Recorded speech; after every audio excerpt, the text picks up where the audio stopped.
Now I will say something that will shock most of you, and hopefully you will think about it. It is obvious that today the mainstay and reliance on which Orthodoxy was based has collapsed. We believe in the Church, which we speak of in the main prayer creed. I believe in one holy, Catholic and Apostolic Church. Conciliarity means unity.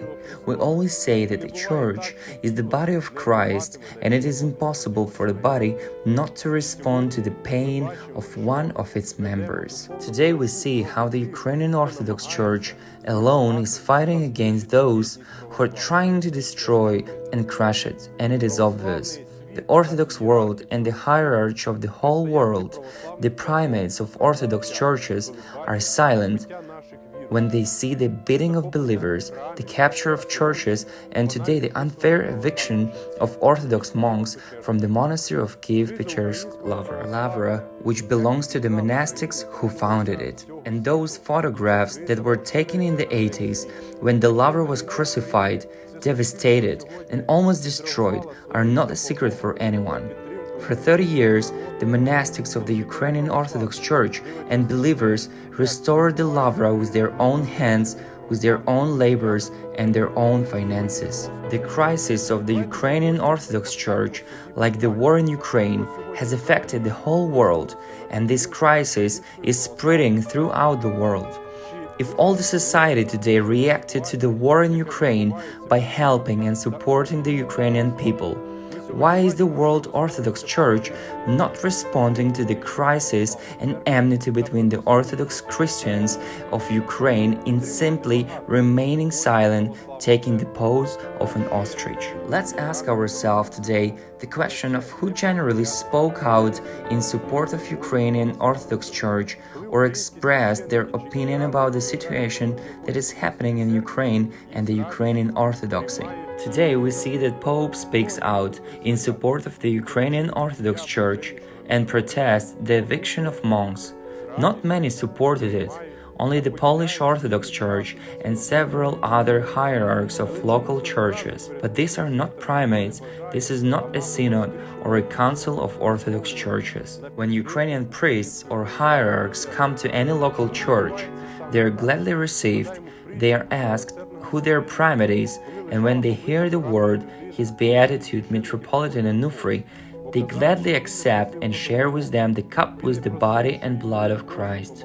But for some reason, before the whole world, no one wants to, or rather they're afraid to, speak out in support of the Ukrainian Orthodox Church. Why is it happening this way? Let's remember the parable of the Good Samaritan.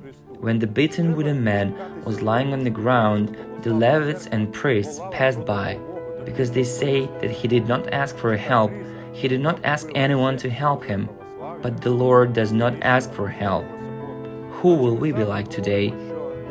Priests and Levites who did not accept Christ Himself and passed by human misfortune and grief? Or Christ Himself?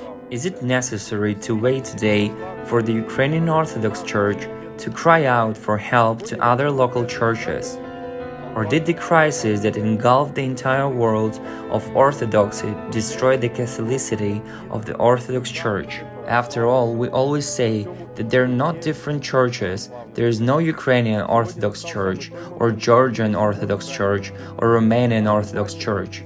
In the world, all Orthodox are united, but in reality, there is no such a unity. Today we hear many calls from the same Albanian Orthodox Church, from the Jerusalem Orthodox Church, that is necessary to convene a pan-Orthodox council. This is the unity of the Church. Today is precisely the moment when this cathedral is urgently needed.